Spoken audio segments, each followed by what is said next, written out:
We continue. Use logical consequences.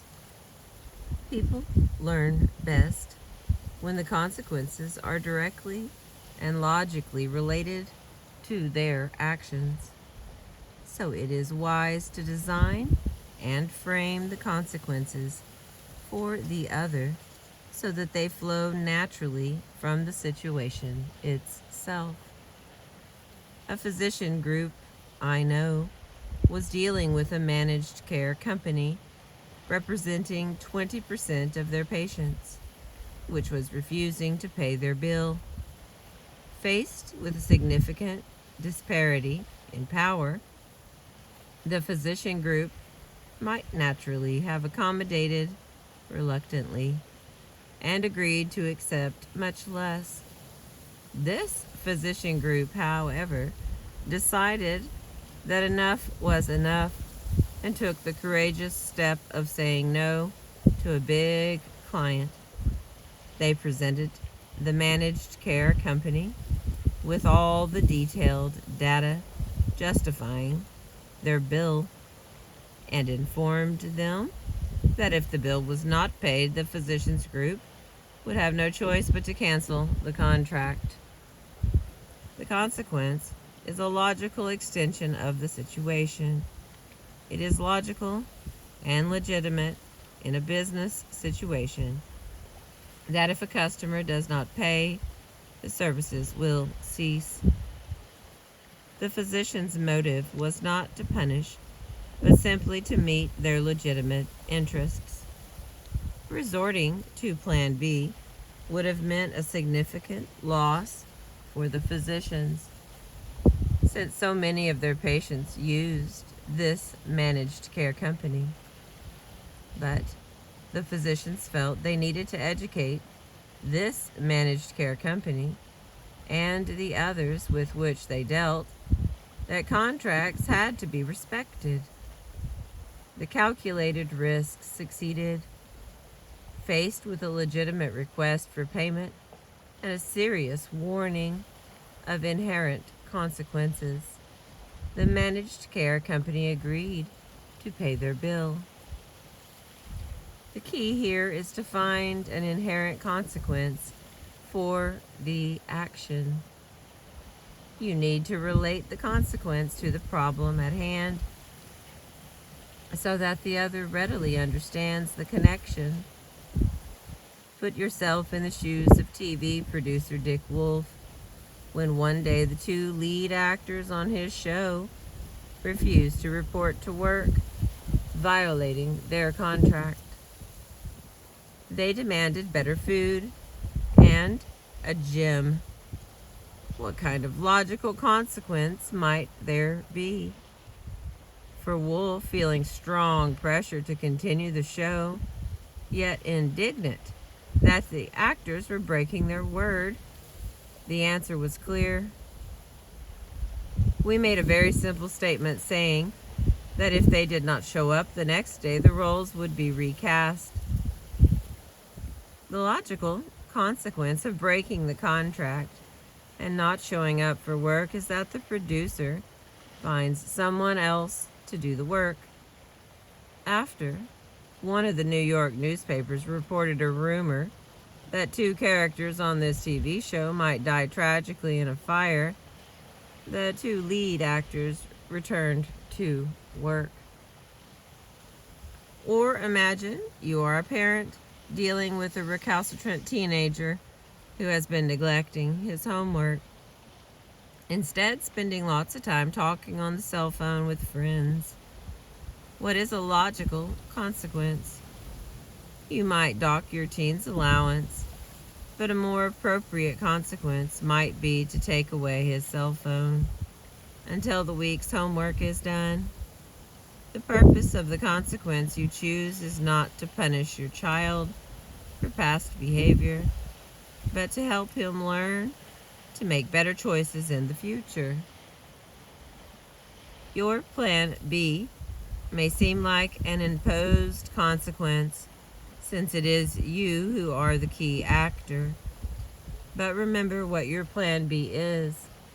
Your best alternative should the other refused to respect your interests. It is not a punishment for the other, but simply the logical path for you to follow in pursuit of your legitimate needs. It is an alternative path to success. Let your plan B speak for itself through your quiet tone and confidence. Let the other know you are serious about carrying out your plan B with its attendant logical consequences. And the next part is deploy your plan B. If the other continues to disrespect your needs even after your warnings, it is plan B time. It is not time to waver. You have thought this through. Your warning was not a bluff. Delivering a warning and then failing to follow through will only hurt your credibility now and in the future. Carry out plan B swiftly and without fail. No, you tell your child who is pleading to go out to play with his friends. You may not play with Arthur now, no matter how many times you ask. You made your decision when you both chose to pick on Sally yesterday. Your behavior has a consequence that will not change.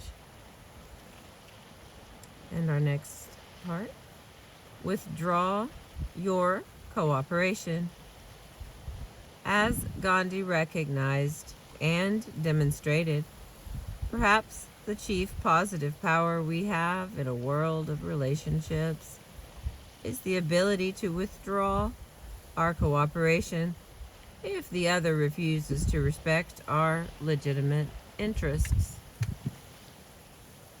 A famous Greek myth presented as a comedy by Aristophanes is the story of, Lysistrata.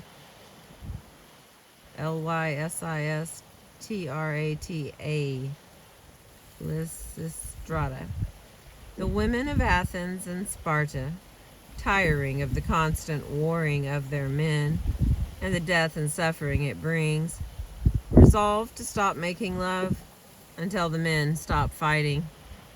No matter how much the men plead and beg, the women will not go to bed with them.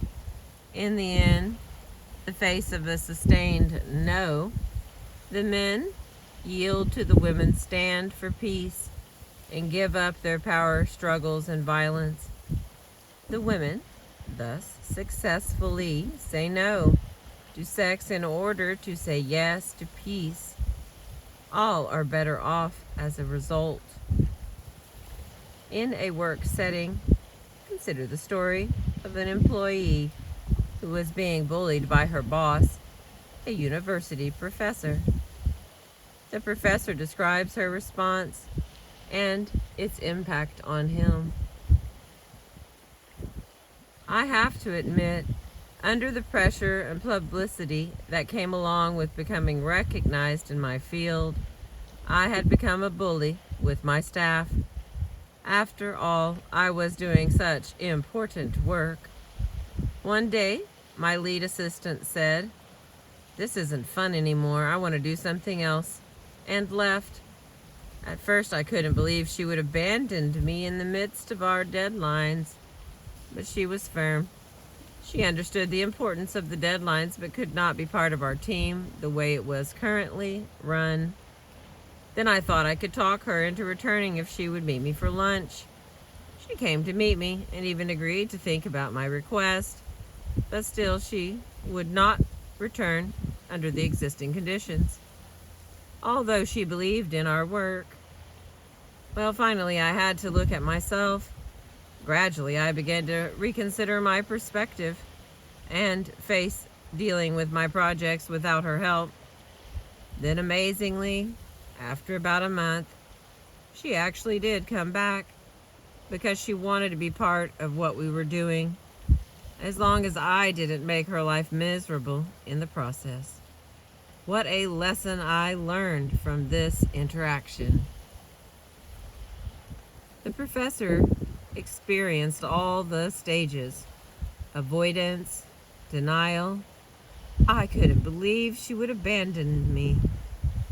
Anxiety, anger, bargaining. I thought I could talk her into returning. And sadness, until he finally reached the state of acceptance.